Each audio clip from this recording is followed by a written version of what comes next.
All right, so with that, let's and Julia, who are board members of If, When, How at Texas Law and inspirational advocates. Zoe and Julia are both second-year law students, and in August they got connected with the national organizers for the Day of Action, everyone, and started planning this event, which, by the way, over 50 schools across the country are participating in. So please give a warm welcome to Zoe and Julia.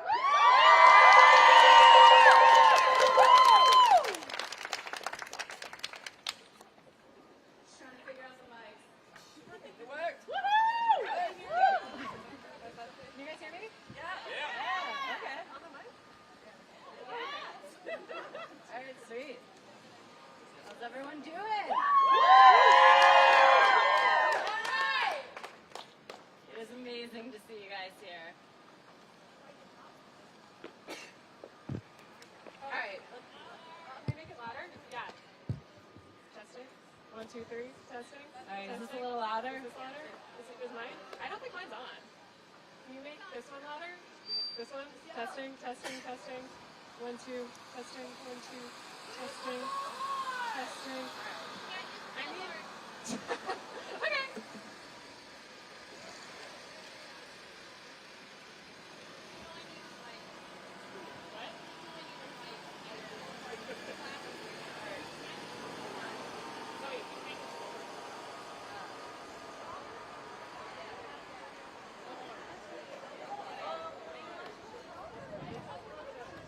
All right, I'll just be talking loud. How's everyone doing today? One more time, how you doing today? Love it. Okay, thank you all so much for showing up. My name is Zoe Dopkin, and I'm a second-year law student at the University of Texas School of Law. Let's go Texas Law! After the Dobbs decision came out this summer, and I cried, I got connected with the Graduate Student Action Network. GSAN is a growing network of graduate students at over 50 schools in 30 states. Members include grad student government and union representatives, as well as officers of campus advocacy groups and clubs. GSAN's goal is to empower various students to make and demand change for various progressive causes. Today, GSAN members and student partners across the United States are organizing peace outs, rallies, marches, resource fairs, and other events on their campuses to fight for reproductive justice. We're standing with thousands of other students today. What started as a grad worker strike has evolved into a nationwide mobilization of high school, undergraduate, graduate, medical, and law school students for a day of action for reproductive rights. I'm really proud to be hosting this rally in the Deep South because using our voice on these matters in Texas is critical. Unfortunately, we all know the situation here is dire. In fact, on this day last year, a federal district judge issued a preliminary injunction blocking Texas from enforcing SB 8, which, among other dangerous policies, basically puts a $10,000 bounty on anyone trying to help someone receive an abortion. Unsurprisingly, that injunction did not last long. These harmful policies do not represent the majority of Americans' views on reproductive rights. Politicians are out of touch with voters. We are faced with life and death consequences because of this egregious political process failure. Today, we're inviting all students in the United States to join GSAN in demanding that our governments and educational institutions protect our rights to abortion, contraception, and comprehensive sex education. Woo!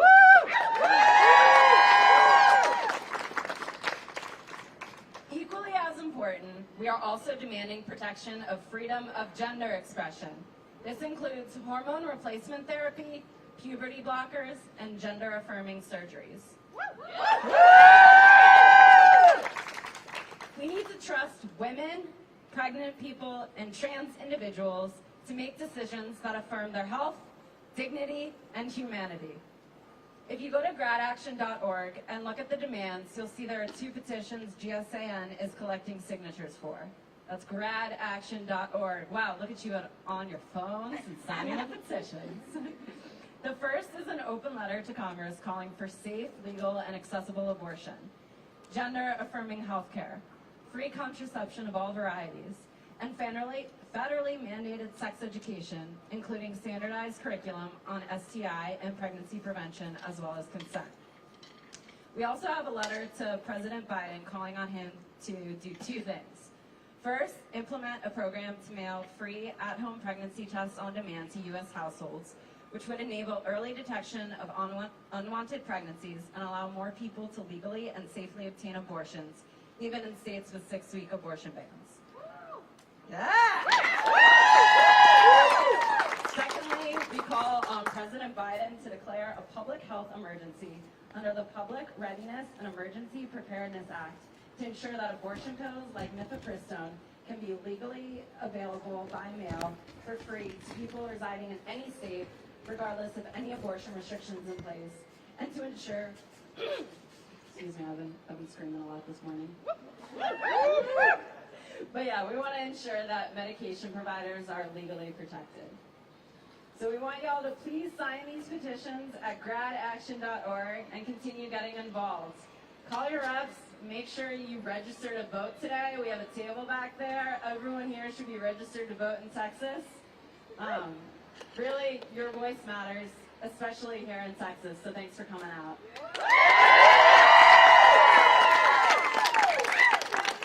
All right, now turning it over to my ride or die, Julia Draper. Great. Thank you, everyone, again for coming out today, especially if you missed class to be here. I know it's hard to get law students especially to miss class, so as a law student, I appreciate everyone for coming out. Also, it sounds like we've got more people.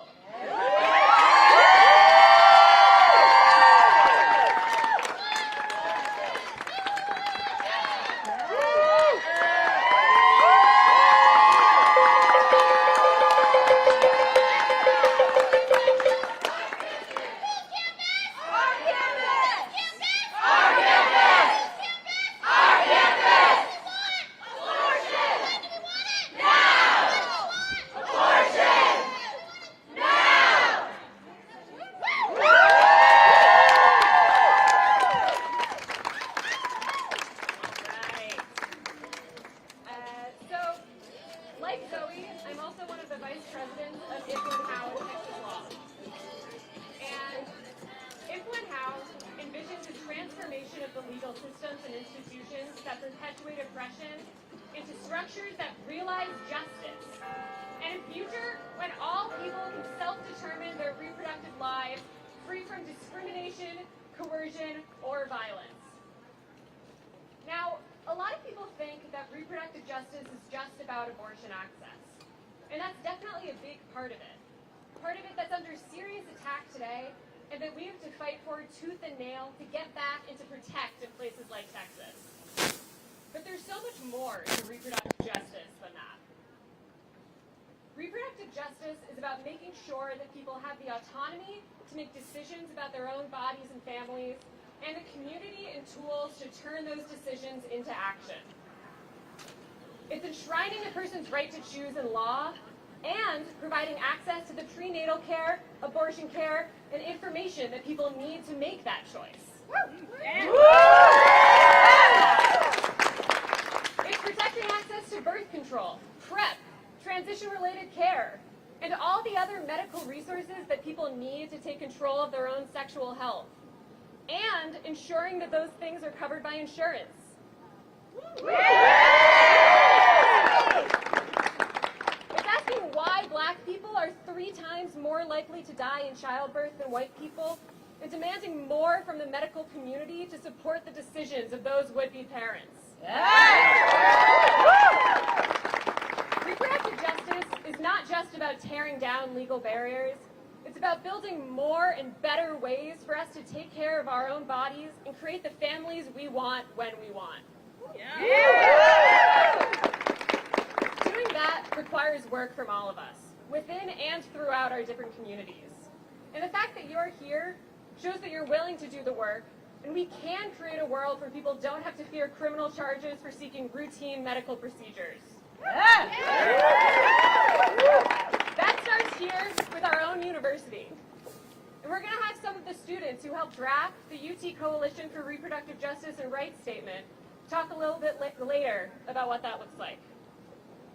But before we get there, I want to take a moment now to thank all of the different groups that helped make this day of action happen, including the Graduate Student Assembly, Underpaid, Emergency Contraception for Everyone, the Asian Desi Pacific Islander American Collective, Outlaw, Jane's Due Process, the Whole Woman's Health Alliance, the Trans Education Network of Texas, and the Unitarian Universalist Church of Austin. I also want to thank all of our speakers. You're going to hear from fellow students, community activists, educators, and more. I'm so excited to have these speakers here and to hear their perspectives on the importance of reproductive justice and what we can do to fight for it. Finally, before I pass the mic to our next speaker, I would also like to read a land acknowledgement that is derived from a statement created by the Program in Native American and Indigenous Studies here at UT. We, the organizers of this Day of Action for Reproductive Justice, acknowledge that we are meeting on Indigenous land.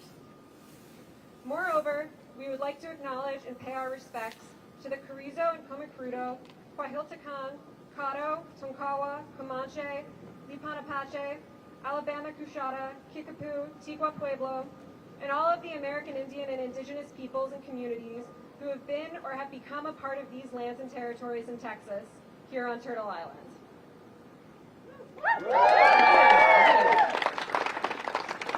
Thank you again, everyone, so much for coming.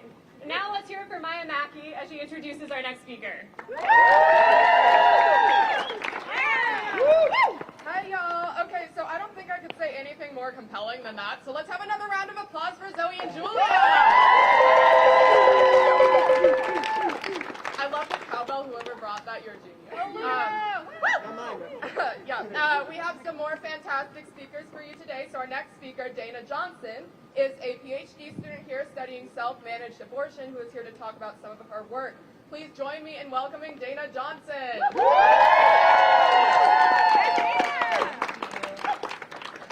All right, y'all. It's a pleasure to be here. Thank you for having me. My name is Dana Johnson, and I'm a PhD candidate in demography and public policy, and a proud board member of Jane's Due Process.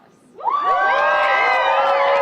know JDP, yes. Yes. All right, so I research self-managed abortion, which is a process that people refer to as going outside of the formal healthcare setting to acquire medication abortion pills and to do your own abortion at home outside of the clinic.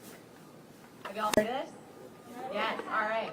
So medication abortion pills, many people know they are safe and incredibly effective, but they have become under attack. We know that the World Health Organization endorses the use of these medications as essential medications. And when you use medication abortion pills up to 11 weeks, it is an FDA-approved medicine.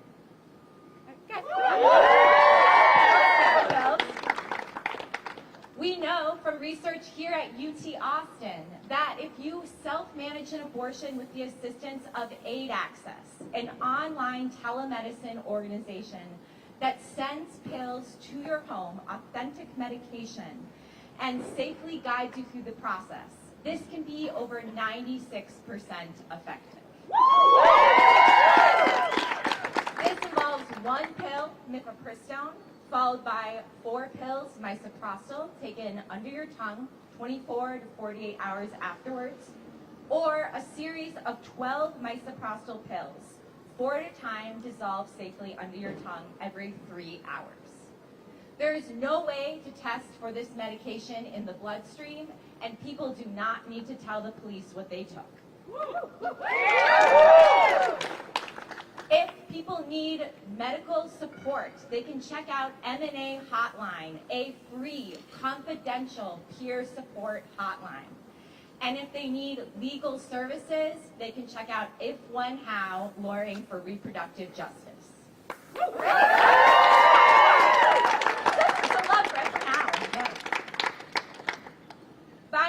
I want to close that the point of these abortion bans is to limit our reproductive freedom as well as our free speech. Here at UT Austin, we have the research that tells us that self-managed abortion can be safe and effective. And as public health researchers, we have a duty to provide this life-saving information.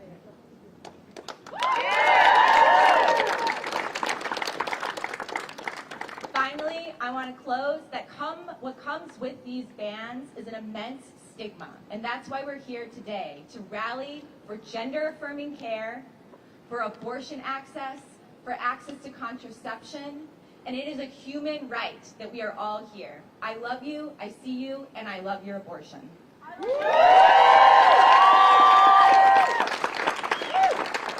have another round of applause for Dana. All right, so next you're going to hear from my colleague in the UT Coalition for Reproductive Justice, Nikita Kakad, with Emergency Contraception for All, on the steps UT students are taking to demand justice. Now, Emergency Contraception for Every Campus at UT is a cross-university student organization seeking to implement a 24-hour contraception vending machine on campus.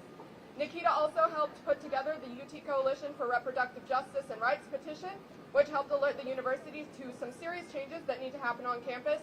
Please go sign that petition, add your name to the list of students who are speaking out for reproductive justice, and let's get a round of applause for Nikita. Hi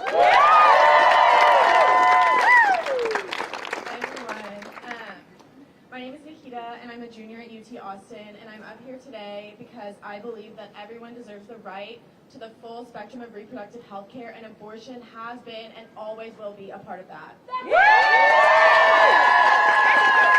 It was impossible in June to not pay attention to what was happening with reproductive rights, but I grew up in Austin, so close to the Texas legislature, and I have always known that individuals in power are continually working to roll back our reproductive rights. When SB 8 went into effect in September 2021, I was so incredibly fed up with people who will never understand what it is like to be a young person in Texas who can get pregnant, making decisions about what I can do with my body. And I started getting involved in the national organization Emergency Contraception for Every Campus.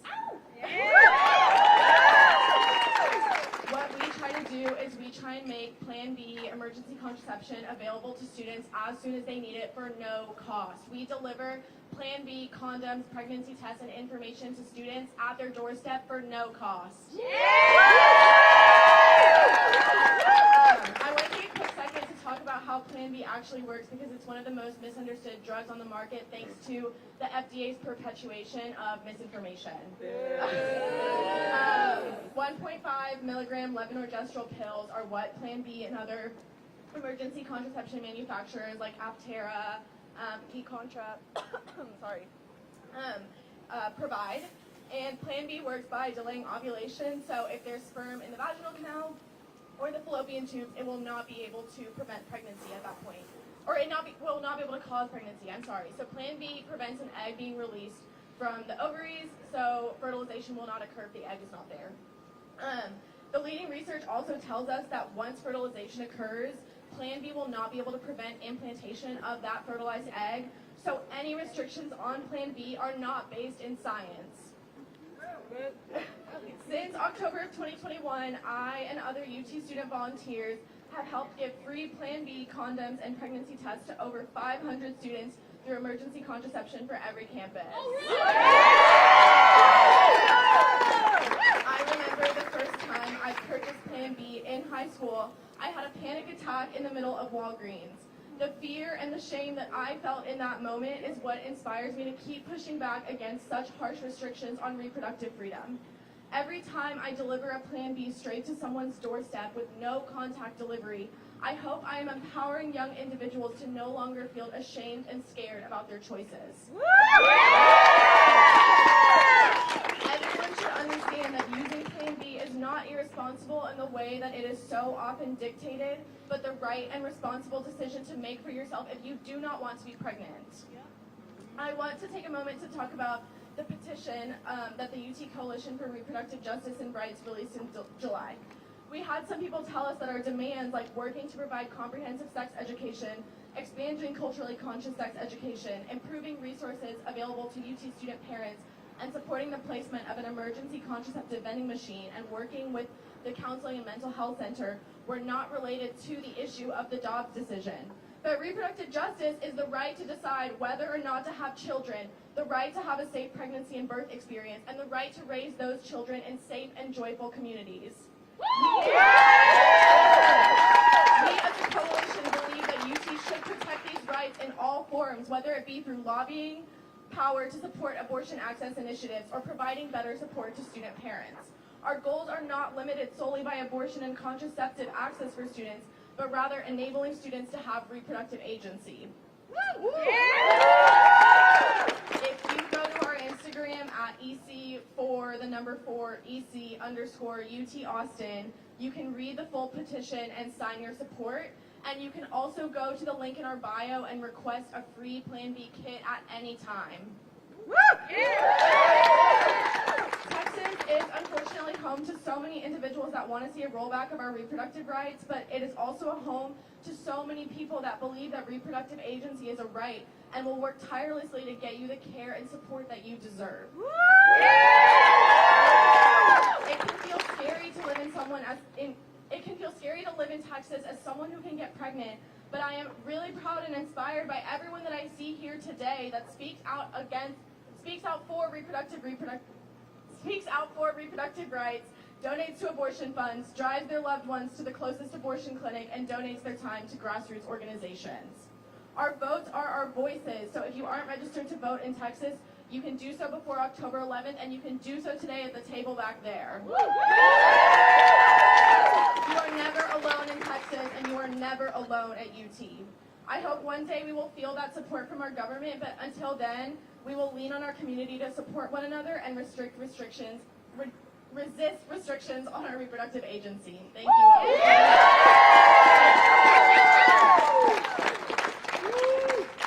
Let's have another round of applause for Nikki. All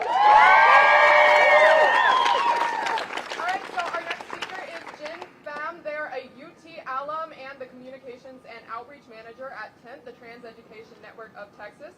So at the same time that Texas's government has been attacking abortion rights, it has been making it harder for trans people to access gender-affirming care. Jin, who uses they-them pronouns, will talk more about the intrinsic connection between reproductive justice, gender justice, and trans rights. Let's get a round of applause for Jin.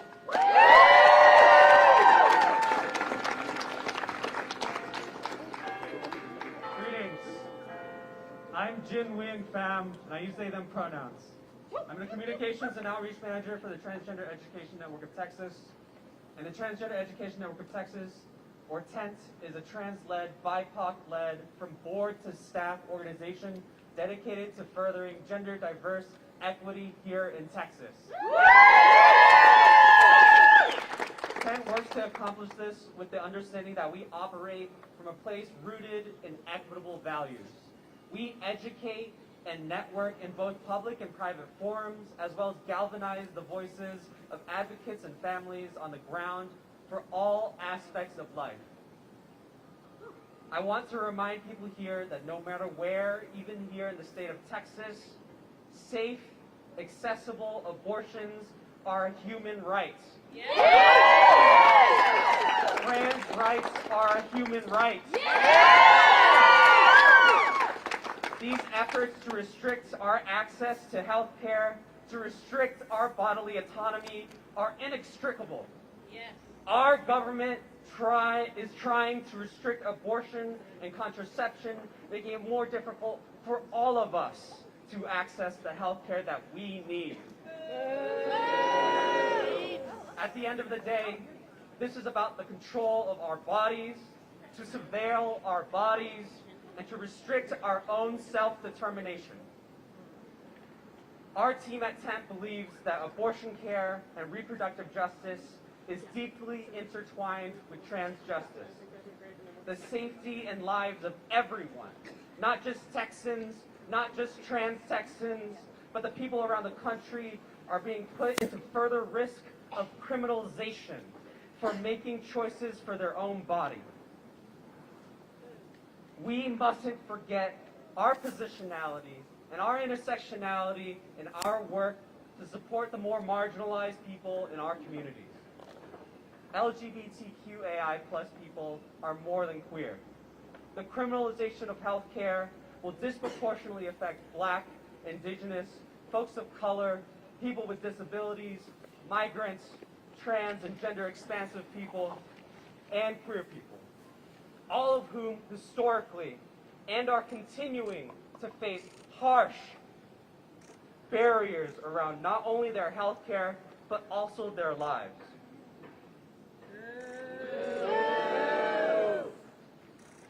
I want to remind everybody here that Texas is the deadliest state for trans people, especially for Black and trans women. We make up the majority of trans murders in the country.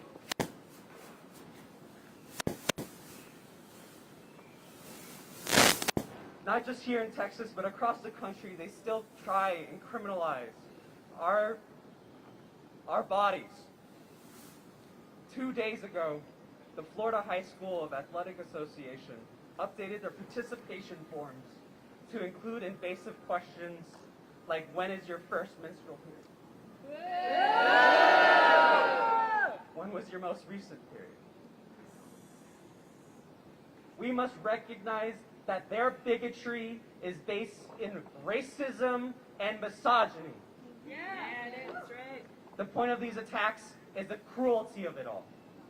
So I ask this crowd, not as a staff member, but as an individual, listen to the voices of everyone that this impacts. If you can vote, please vote. Connect with your community members and organize with organizations to end this cruelty and support those around you. Yeah, that's right. Don't be silent. Don't be silent, and amplify the voices of Black, Indigenous, folks of color, people with disabilities, migrants, trans and gender expansive folks, and trans people and queer people. That's right. To my trans and gender expansive community members, you deserve bodily autonomy. We deserve bodily autonomy. We deserve the bodily autonomy, including to express ourselves without fear, harassment, or violence. I leave you with this quote. No pride for some of us without liberation for all of us. Martha P. Johnson. Look us up at Trans Texas everywhere. Thank you so much.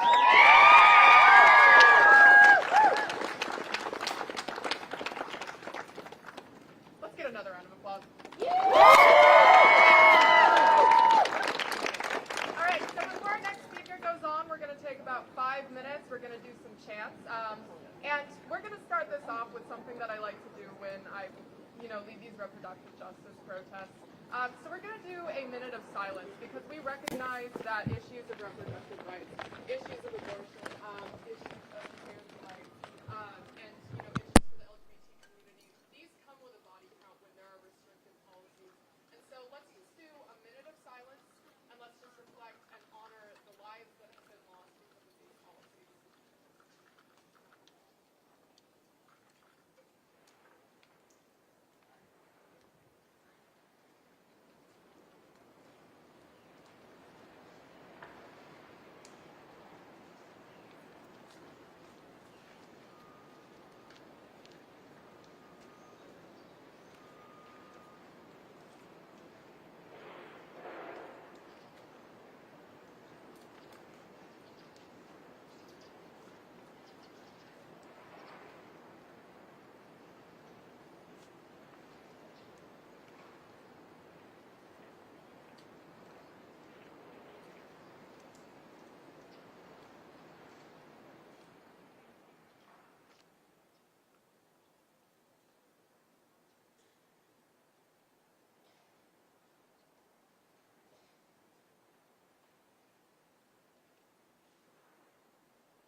Started by volunteering in our Fort Worth clinic when I was 13, and officially started working in the Fort Worth and North Texas clinics until the Supreme Court decision reversing Roe v. Wade forces us to shut down. Whole Women's Health Alliance is a nonprofit organization that evolved from the independent abortion clinics. Its mission is to work strategically to shift the stigma around abortion in our culture through fostering open and honest conversations, lifting up all communities, and transforming the abortion care environment. Whole Women's Health provides direct reproductive care services in our clinics in Bloomington, Minnesota, and Charlottesville, Virginia. In addition to providing quality abortion care, Whole Women's Health is engaged in advocacy work and purposeful litigation, both centered on shifting the stigma around abortion and maintaining access to safe, quality care.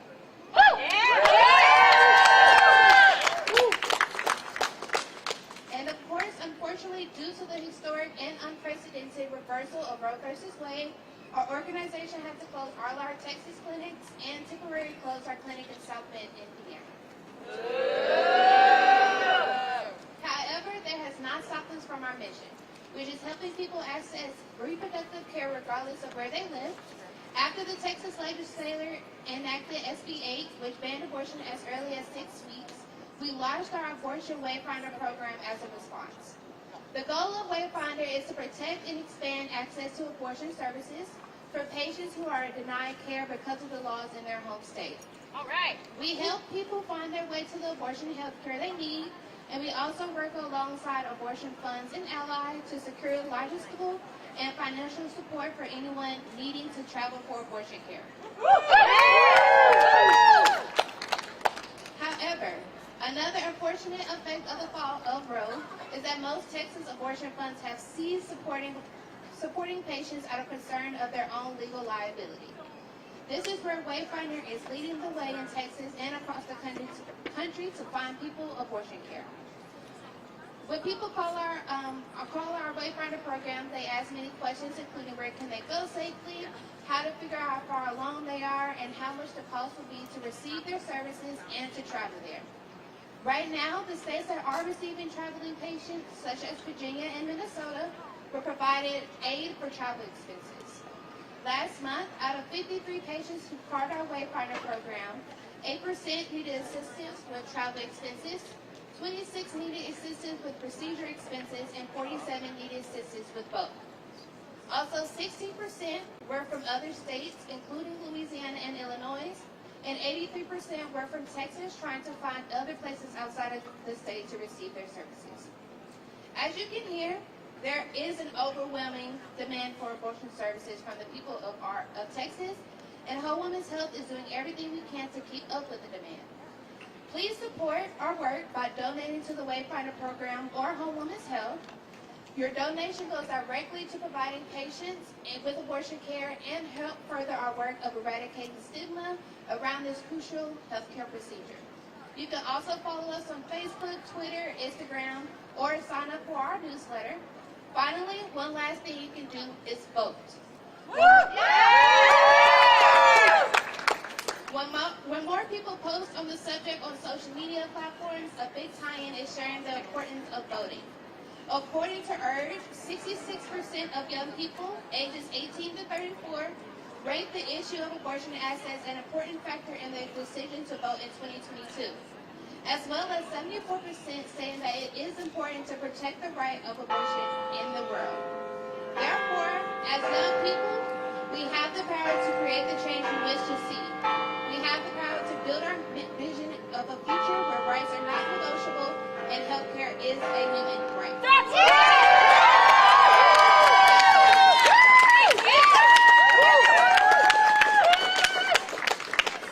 Let's get another round of applause for her. Alright, our next speaker, Alice Newberry from Underpaid, is going to talk about how abortion intersects with climate and racial justice. Alice is a PhD student in the anthropology department and was instrumental in getting the word out about Day of Action. So let's get a round of applause for Alice. All right!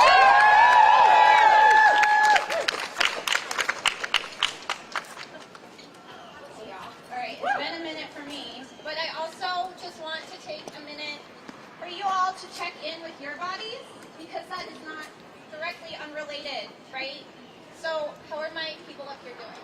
Do you need water? Do you need sunscreen? And do you need somebody to come in for you? Alright. Alright. Abortion is healthcare, period. I do well with affirmations, y'all. I noticed some of my colleagues and students and friends are here, and it's making me really emotional.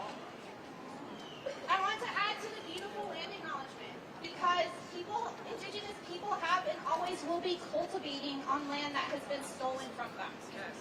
I say this not to just acknowledge this university resides on indigenous land, but also because I want you to know that abortion access and reproductive justice is directly related to the powers that have always denied freedom and liberation to indigenous communities, black communities, trans communities, and many more.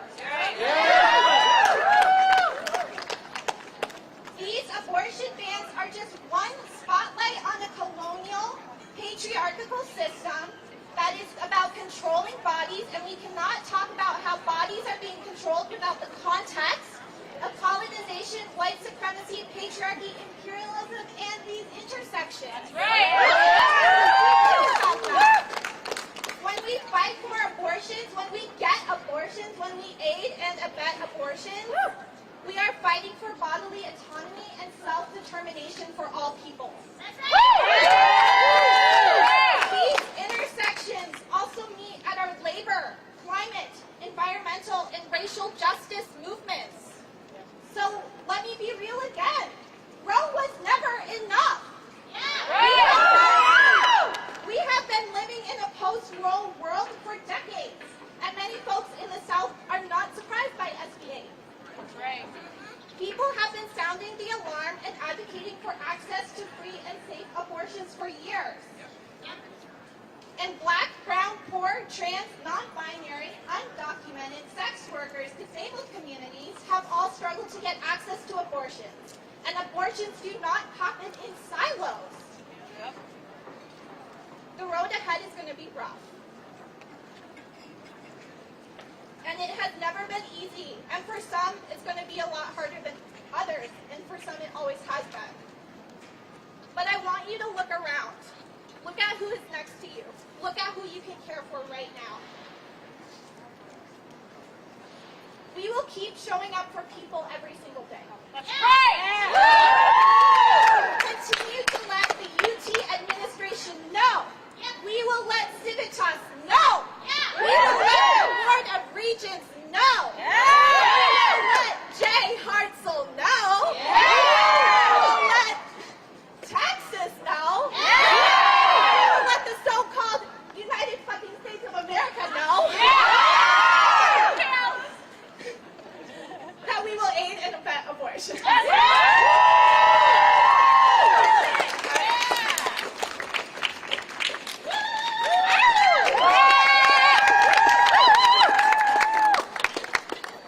Alright, so we have two speakers left, but first we have a duo that is going to be speaking. So Kritika Karmaistam and Dominique Patel from the Asian Desert Pacific Islander American Collective, a student organization here at UT which seeks to serve, educate, and empower the Asian Desert Pacific Islander population here. They will speak about how reproductive justice intersects with the Asian American Pacific Islander community. Let's get a round of applause.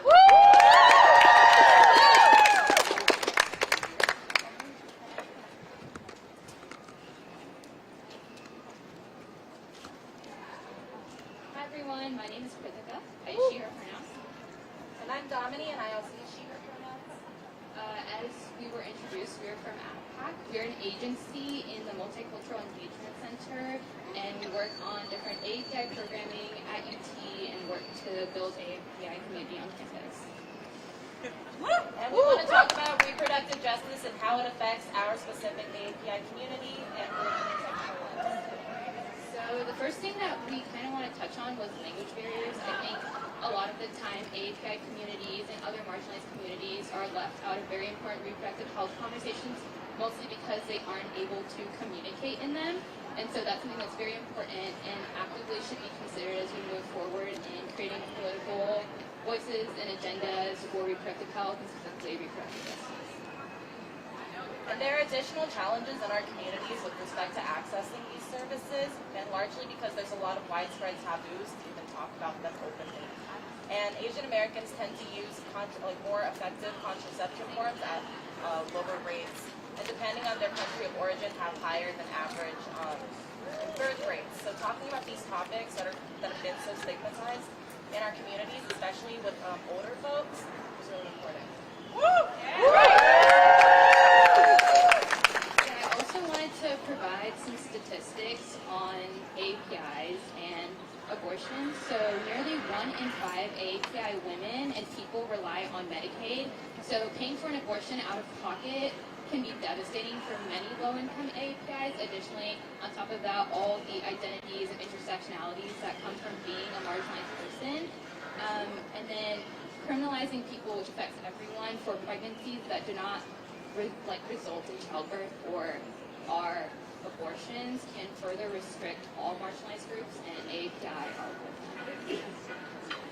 And then more about the data, when you look at the overall statistics for the Asian American community, they tend to have a similar predicted health outcomes as white people. But when you disaggregate the data and start looking at specific ethnic backgrounds and different socioeconomic classes that make up Asian Americans, the data is very different. And there's also a lot to do with immigration. People that have more recently immigrated tend to have a lot less access to these resources. The biggest difference in abortion rates across our communities are due to these issues and differences based on variable health insurance, health coverage, financial resources, supportive social networks, and difficulties with limited language resources and sociocultural norms. The variability is especially apparent amongst queer and trans Asian Americans, and they need extra support from us. Yeah, so to end it out, we just encourage everyone to talk to queer and trans folks of color in your own respective communities, and then also learn from other marginalized communities. And starting to have these conversations are really important to dismantle these homophobic, racist, and anti-autonomy issues and laws that we're seeing, like SBA. So thank you all very much.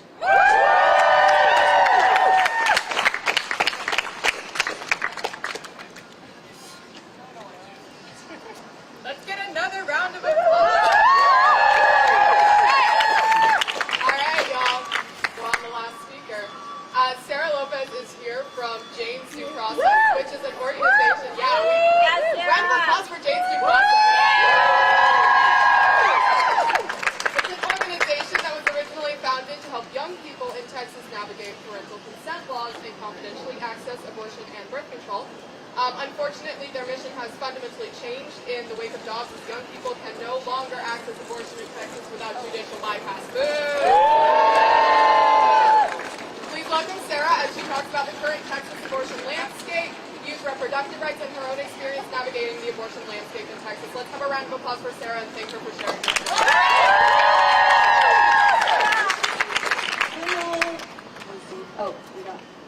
Okay, cool.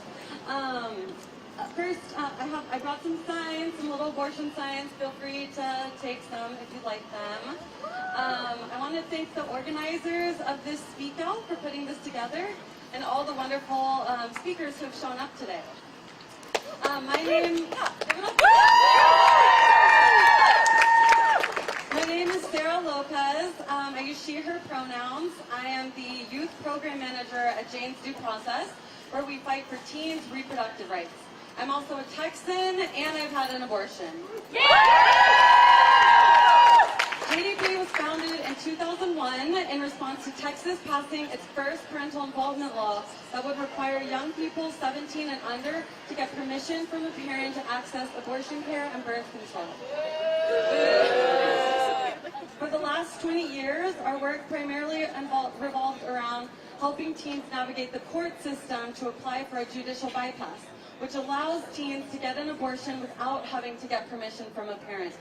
We also have a 24/7 hotline. We have free Plan B programs in Lubbock, College Station, and soon San Angelo. And we have a youth advocacy program that builds the leadership of our former clients. JDP is part of the robust network of Texas abortion funds that have been fighting tooth and nail to get people the care that they need as our state continues to fail us. Over the last year, SBA and now the Dobbs decision have had devastating impacts on the abortion landscape in Texas. Most people don't even know the first thing about fleeing the state to have an abortion, and they shouldn't have to. On top of that, people are now having to make decisions about whether to end or continue a pregnancy under immense duress. Abortion bans do not take into account the health, safety, or personal circumstance of pregnant people. Abortion bans are racist, classist, and they harm us all. Texas abortion funds, including JDP, have had to pause services because of the SCOTUS ruling that overturned Roe v. Wade. While our hotline remains open and we're continuing to do everything we can to help young people, we know that the people that we serve are feeling lost, scared, and abandoned. We know that no matter what happens in the courts and no matter what the state tries to enforce on us, people will always need access to abortion care. And even as we gather here and now, there are countless people in Austin and throughout Texas that are finding out they're pregnant and are panicking. We need to especially be informed about the ways abortion bans and restrictions disproportionately harm Black and brown folks, rural communities, low-income folks, undocumented folks, trans and non-binary folks, and all marginalized communities. It has never been more clear that we need to practice radical communal care and look out for each other. That's right! We must honor each other's lived experiences, protect one another, and come from a place of abundance despite being surrounded by so much despair. Say that.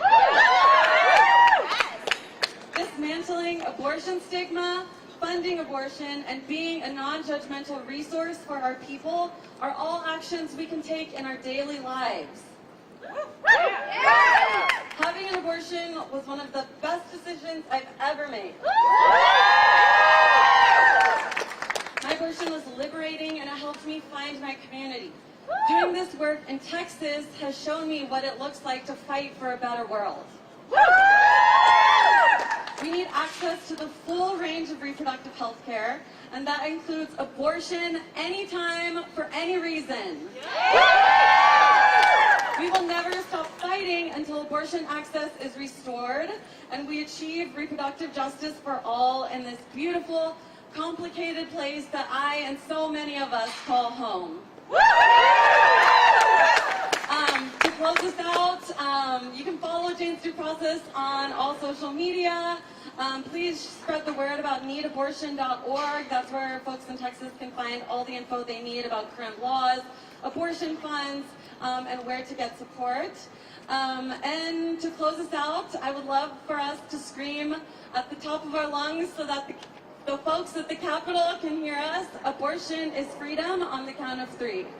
1, 2, 3. Abortion is freedom!